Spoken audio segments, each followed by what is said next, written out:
Chers amis, bonjour. Je suis en visite dans cette cité qu'on appelle les Avranchais, qui se trouve dans la commune de Vernier, dans le canton de Genève. Et cette vidéo est une introduction à une petite prochaine vidéo que je vais faire sur le film dont il est question aujourd'hui. Et dans cette cité incroyable, un peu un merveilleux endroit avec toutes ces belles couleurs et infrastructures familiales, autant pour les petits avec de nombreuses aires de jeu, un bassin, que pour les plus grands avec des terrains de sport, 2 écoles, une piscine. Il y a même une espèce d'enclos avec de nombreux lapins, là c'est assez rigolo.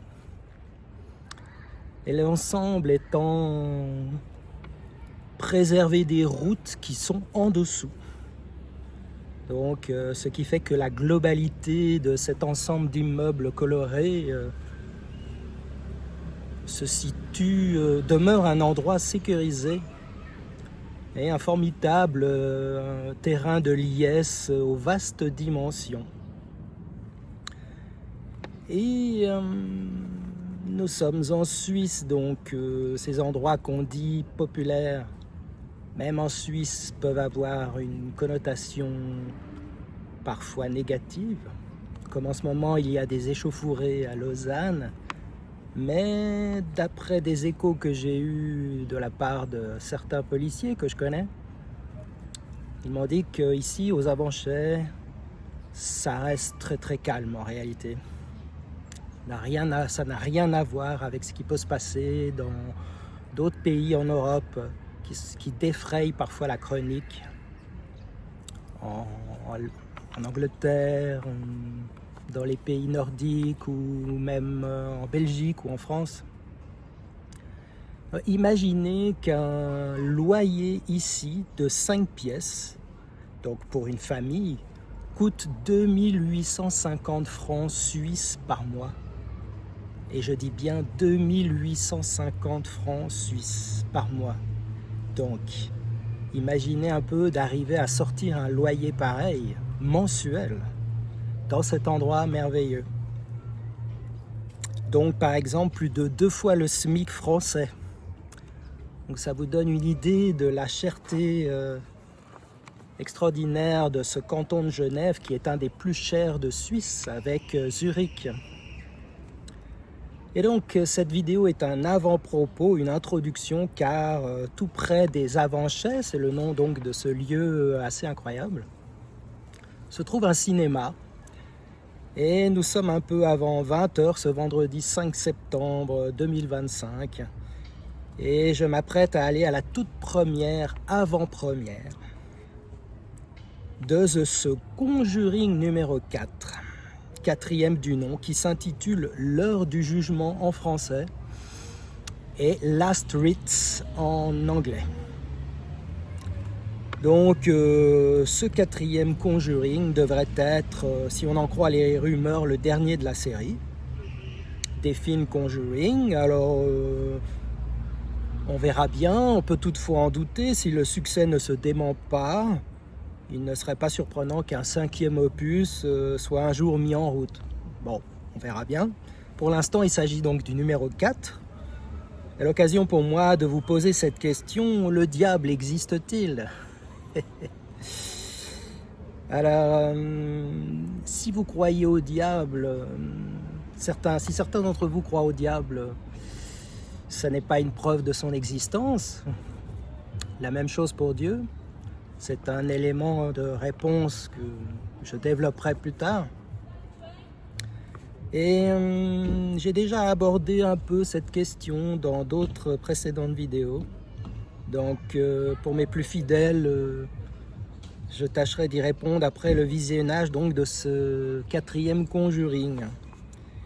Donc juste encore quelques mots pour vous remémorer brièvement les précédents Conjuring. Donc il y a eu un premier en 2013 intitulé Les dossiers Warren, réalisé par James Van, un Australien d'origine malaisienne, où l'on découvre les enquêteurs Ed et Lorraine Warren qui essayent de défricher une entité démoniaque dans une ferme de Rhode Island en 1971. Et il s'agissait de la famille Perron. Donc cet opus-là était très bon, vraiment bien. Deuxième opus aussi très bon en 2016, c'était le cas Enfield.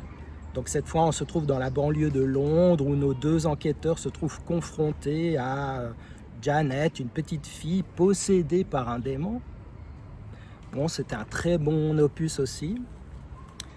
Et le troisième, c'était donc en 2021 et ça s'appelait Sous l'emprise du diable. Et c'était notamment l'histoire d'un tueur en série qui prétend avoir agi par possession diabolique. Bon, à mon sens, le volet le moins marquant de la série parce qu'il y avait...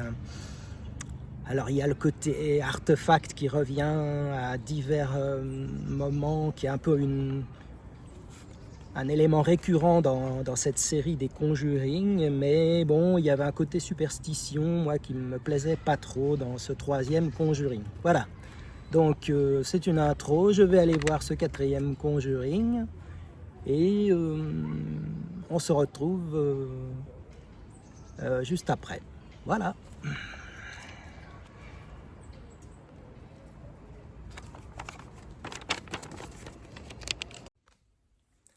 Voilà, donc je suis de retour dans mon fief.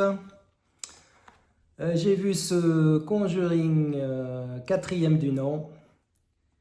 Et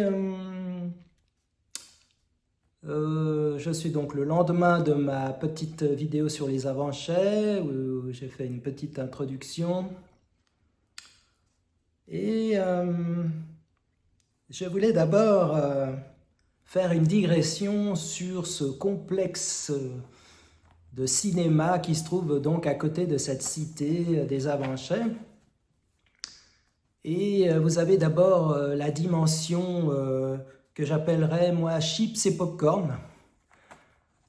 Et je n'ai jamais compris comment des gens peuvent s'empiffrer devant un film avec des immenses packs de tout ce que vous voulez, des paquets de bonbons, des pop-corn, des chips, et comme s'ils étaient au cirque. Pour moi, ça m'est complètement étranger. Je ne comprends pas cette logique. Je me déplace un peu. Hop, voilà. Comme ça.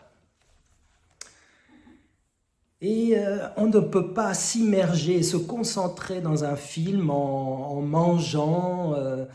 Je veux dire, on n'est pas à la maison, on est au cinéma. Donc moi, ce que j'aime dans le cinéma, certes, partager avec mes voisins des sensations et de pouvoir vivre en commun certaines sensations délivrées par le film, mais c'est surtout s'immerger dedans, oublier le réel, s'immerger dans un monde imaginaire pendant 1 heure ou 2 et pouvoir savourer la substantifique moelle rabelaisienne du film en question. Donc, des gens qui sont là, souvent des jeunes, en train de manger comme des porcs dans une porcherie. Ça n'a aucun sens. Voilà. Comme vous me connaissez, je suis un peu à contre-courant d'un peu tout. Donc, pour ceux qui me suivent, vous commencez à connaître le personnage. Donc, ma foi, je comprends bien, il y a le marketing, il y a le business, mais je veux dire, soit on regarde un film chez soi, dans ce cas vous pouvez manger tout ce qui vous plaît, ou pas manger, ce qui est mon cas. Quand je regarde un film, je ne mange pas pendant. Et Soit on vient au cinéma et on se plonge dans un film et dans son univers et on se concentre dessus, on se laisse et on n'est pas là en train de manger. Tiens, est-ce que j'ai perdu une chips sous le siège? Enfin, c'est du n'importe quoi. C'est comme ces gens qui bavardent, heureusement ça arrive rarement. Donc bon, moi je me mets dans un endroit en général assez tranquille, un endroit peu prisé, où s'il y a des bavards, ben je m'enfuis ou je leur dis, mais vous pouvez discuter dehors si vous voulez, tant que vous voulez. Ou bien les gens qui mangent, ou bien les gens qui regardent leur portable aussi, ça arrive des fois. Alors je leur demande gentiment de l'éteindre, en général ils le font. Bref, et alors ce qui est étonnant aussi dans ces complexes de cinéma, donc il y a un centre à côté de la cité des Avanchets, il y a un centre commercial qui s'appelle Balexer, dans lequel il y a une grosse structure de cinéma avec plus d'une dizaine de salles, peut-être même plus. Et tout est automatisé. Alors, vous achetez vos billets sur des immenses bornes automatiques, des espèces d'immenses iPads, comme il y a de plus en plus partout. Et comble des affres de l'automatisation, vous devez valider votre billet à une autre borne de contrôle. Donc les affreux QR codes qu'il y a sur le billet que vous avez acheté sur l'immense iPad, là, pour pouvoir entrer dans l'enceinte du cinéma. Donc les êtres humains, quand il y en a, ont été réduits à la portion congrue, si bien que n'importe qui peut aller dans n'importe quelle salle, avant ou après son film. Donc il y a une possibilité réelle de truanderie, donc peut-être que certaines personnes achètent un billet et puis ils vont peut-être changer d'avis en disant finalement on va pas aller voir Conjuring, on va aller voir Superman. Ou bien après avoir vu Conjuring, ils vont dire on va aller voir Superman si personne. Alors je me doute bien qu'il doit y avoir des caméras de surveillance, encore faut-il qu'il y ait des êtres humains derrière des écrans de contrôle, ce dont je doute grandement. Et d'ailleurs, il ne me semble pas qu'il y en ait des caméras dans ce complexe cinématographique, dans cette commune de Vernier, donc. Donc, voilà, alors,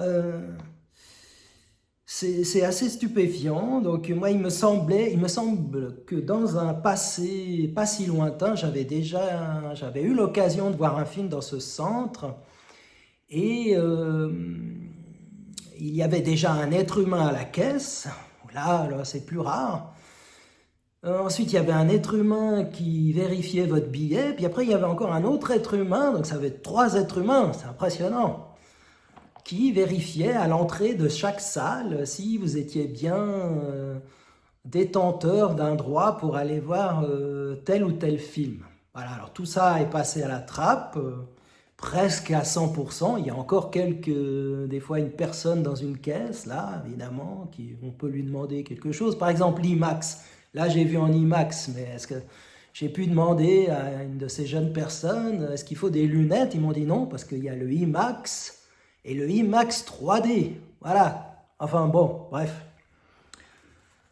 Autre point, dans ma petite introduction, digression sur ces centres...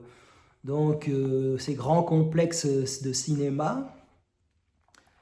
Un autre point très important, c'est la désertification. Donc, déjà la désertification du personnel, dont je viens de parler, avec des possibilités de truanderie. Et le deuxième point très important, c'est que ce Conjuring 4 est interdit aux moins de 16 ans. En Suisse. Et comme il n'y a plus d'êtres humains nulle part, eh bien, il y avait parmi la foule présente, avant-première oblige, de nombreux jeunes qui étaient en dessous de cette limite de 16 ans. Et ça pourrait vous paraître anodin à première vue, mais ça ne l'est pas. Parce que dans l'esprit de ces jeunes gens, la barrière symbolique du franchissement de cet interdit n'est pas marquée. Donc, premièrement, ils n'éprouveront même pas de plaisir au dit franchissement de l'interdit. Et plus grave encore, ils n'auront aucune conscience des limites. Le monde des adultes abandonne les limites. Donc pour ces jeunes, eh bien il n'y en a pas. On le voit dans les pays en totale déréliction, dont je parle parfois au NIF, quand il y a un film latino-américain, avec une extrême violence, malheureusement réelle. Des enfants sans limite deviennent des tueurs, une arme à la main.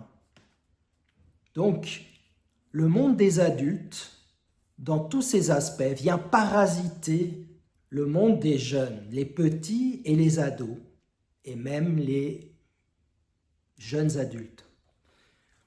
C'est un des plus grands dangers de l'époque actuelle. Plus de monde des lois et des limites. Donc, ce monde des lois et des limites, associé traditionnellement au patriarcat, au sens de l'énergie psychique, qui est donc plutôt un monde d'hommes, même si, bien sûr, des tas de femmes peuvent être attachées à ces limites. On parle là de l'essence ontologique du masculin. Donc, plus le monde masculin, dans ce sens-là, s'étiole, recule au profit du monde de la sensation, de l'émotion, de la surprotection, surprécaution, associé traditionnellement au monde féminin, même si, idem pour l'autre versant, des tas d'hommes peuvent adopter ce monde sensitif, eh bien, il y a un grave danger de déperdition de toutes les limites. Donc, les limites au sens concret du terme comme au sens métaphysique. Même constat pour la sphère psychique, le monde intérieur. Donc, ce phénomène délétère, ainsi décrit, je l'appelle personnellement le monde de la maman. Ce monde de la maman règne en maître depuis quasi une trentaine d'années sur le globe et particulièrement à la sphère occidentale. Ses conséquences les plus visibles sont justement cette interpénétration entre le monde des adultes et des enfants, une victimisation croissante au détriment de la responsabilité, de la sagesse et de l'équité, et particulièrement côté masculin, mais aussi côté féminin, puisqu'il n'y a plus de limite, un relâchement débridé des pulsions libidinales et concomitamment, puisque les dites pulsions, dans leur grande part, ne peuvent se réaliser, une croissance de la violence. Autrement dit, si ce monde masculin, au sens ontologique du terme, au sens de l'essence des êtres, il ne faut pas tomber dans la guéguerre des sexes, vous avez des femmes qui peuvent nager dans ce monde-là et des hommes nager dans le monde dit féminin, le monde sensitif. Eh bien, si ce monde des limites s'étiole, eh bien, vous avez donc un relâchement des pulsions libidinales et concomitamment une augmentation de la violence. C'est très important de le souligner. Et vous voyez comme on peut relier cet étiolement de la limite d'âge pour voir un film aux grands problèmes contemporains. Je l'ai également évoqué dans ma précédente vidéo sur Bring Her Back. Donc, la réaction à cette lame de fond que je viens de décrire, c'est par exemple justement un film comme ce Conjuring 4.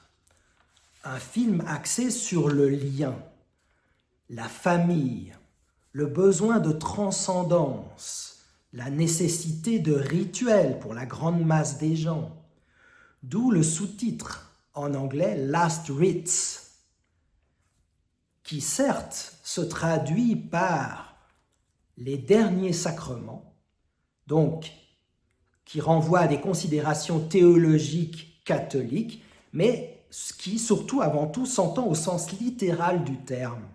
Les derniers rites avant que tout ne s'écroule, avant que toute la structure de la société, le gros œuvre, les murs porteurs ne s'effondrent. Donc, sous couvert de fantômes, de démons et de diableries, nous avons un film traditionnel. Si j'étais gonflé, je dirais un film de droite. Un film axé sur un amour fort, empreint de compréhension, de soutien entre un homme et une femme, nos deux enquêteurs, Ed et Lorraine Warren, jusqu'à la fin de leur vie. Un film axé sur l'importance de la maternité, d'avoir et de chérir un enfant. Donc la deuxième génération qui est présente dans ce film, donc la fille du couple d'enquêteurs et son fiancé. Un film axé sur la famille comme socle incontournable, la famille Warren donc, avec une importance misée sur sa pérennité, sur plusieurs générations. Et aussi la famille Smurl, qui est donc demanderesse dans le film par rapport aux problèmes qu'elle rencontre, des problèmes, on va dire, pour l'instant paranormaux. Donc, cette famille Smurl, des années 80, une grande famille avec 4 enfants, les grands-parents, le couple Smurl, et là aussi une ambiance d'amour, de compréhension, de soutien, de grande fratrie face à l'adversité. Donc, un film également axé sur une vision méliorative, encadrante et structurante et traditionnelle du catholicisme. Malgré la mort d'un des prêtres attaqué par une force démoniaque surpuissante, donc ça c'est un élément concédé à la modernité car non documenté, comme cela est mis en avant pour d'autres aspects dans le film. Et encore, documenté, comme dans les précédents Conjuring, c'est à prendre avec des grandes pincettes, puisque les réalisateurs, donc on a le réalisateur américain d'origine malaisienne, dont je vous ai parlé dans mon avant-propos, et Michael, qui a fait les 2 premiers films, et nous avons donc Michael Schaaf, qui a fait donc le 3 et le 4. Donc, dans ce film, dans ce 4e Conjuring, on a vraiment comme une réaction à cette lame de fond de la déperdition des limites. Nous avons là un film ancré dans la tradition, dans la famille, dans les valeurs, et dans le côté positif de toutes ces notions sur la maternité, sur Lorraine qui attend enfin son enfant, sa petite fille, et sur l'accouchement, sur le soutien inconditionnel de l'un envers l'autre. Donc on a tous ces éléments qui vont entrer dans l'esprit des spectateurs, et notamment des nombreux jeunes qui étaient là, de manière subliminale, comme pour leur dire les fondamentaux sont importants et inamovibles dans une société si on veut qu'elle tienne la route. Alors naturellement, il y a d'autres aspects, notamment macroéconomiques, mais ces aspects-là qui sont soulignés dans le film sont fondamentaux. Alors naturellement, je ne suis pas en train de vous dire de vous précipiter dans une église et de prier ou dans un tout autre lieu religieux. Ça n'est pas du tout ça. C'est plus des considérations générales sur ce qui structure une société, ce qui la maintient, certains garde-fous, et le besoin de transcendance d'une grande majorité de gens. D'ailleurs, ce n'est pas pour rien que nous avons un très grand nombre de dérives tous azimuts. C'est parce que la grande majorité des gens ont besoin de ces structures transcendantales. Certaines personnes n'en ont pas vraiment besoin, mais on va dire que la masse des gens en ont besoin. Donc, voilà pour ce 4e Conjuring de Michael Shave. C'est un bon film, je vous le recommande. Donc, et le diable dans tout ça, vous allez me dire.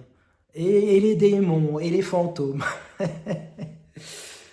Alors, comme je l'explique, du moins j'essaye de défendre mon point de vue au mieux, dans ma vidéo sur le démon dans l'île et l'emprise, je vous y renvoie, ces éléments n'existent pas dans la réalité. C'est ma conviction.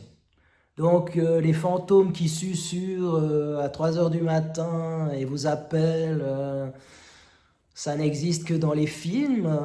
Les démons comme Valak dans les spin-offs de la nonne n'existent que dans l'imaginaire et dans les films d'épouvante, que personnellement j'affectionne comme vous. Donc, ces éléments n'existent que dans l'imaginaire et certainement pas dans le réel. Cela n'existe que dans les films pour faire peur, comme dans ces Conjuring. Et Michael Shave nous a fait un film plus sobre et vraiment axé sur le lien et la famille et la tradition. Par rapport à ses excès, puisqu'il a réalisé le 3e, qui montrait des excès vraiment vains avec des scènes extrêmement spectaculaires où tout est détruit en 2 secondes pour susciter la peur. Là, il y a des éléments qui vont dans ce sens, mais c'est beaucoup plus sobre et mesuré sur un film de 2 heures qui vraiment met donc tous les éléments dont je parle en avant. Donc il va vers plus de sobriété. Et d'ailleurs, je vous renvoie aussi à ma vidéo sur La Nonne 2, où je parle aussi, dans laquelle je parle aussi de La Nonne 1 de Michael Shave, et je parle du diable et des exorcismes au sens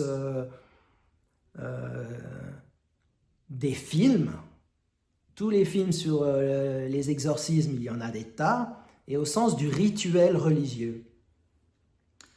Donc, voilà. Donc, ce Conjuring 4, il est très bon. Alors, l'appellation française, l'heure du jugement, si je me rappelle bien. Voilà, l'heure du jugement, c'est une appellation marketing, j'allais dire, qui est un peu à côté de la plaque par rapport à ce qui est montré dans le film, à mon avis. Par contre, Last Rites, qui donc renvoie aux derniers, la traduction, c'est les derniers sacrements. Donc, ça renvoie à des rites religieux catholiques. Je vous laisse creuser le sujet si vous êtes intéressé. Mais je dirais avant tout que ce n'est pas vraiment axé spécifiquement sur cette connotation-là. Il faut plutôt voir ce terme « last rites » comme les derniers remparts à l'effondrement global d'une société. C'est comme ça que j'interpréterais ce « last rites », même si bien sûr le film renvoie à des enquêtes, à des documentations du couple Warren, mais il faut voir surtout l'aspect symbolique des choses.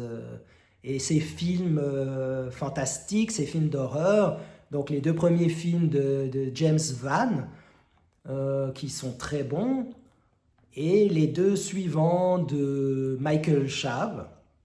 Donc le 3e, je l'ai trouvé pas très bon, mais le dernier là, le 4e, est très bon.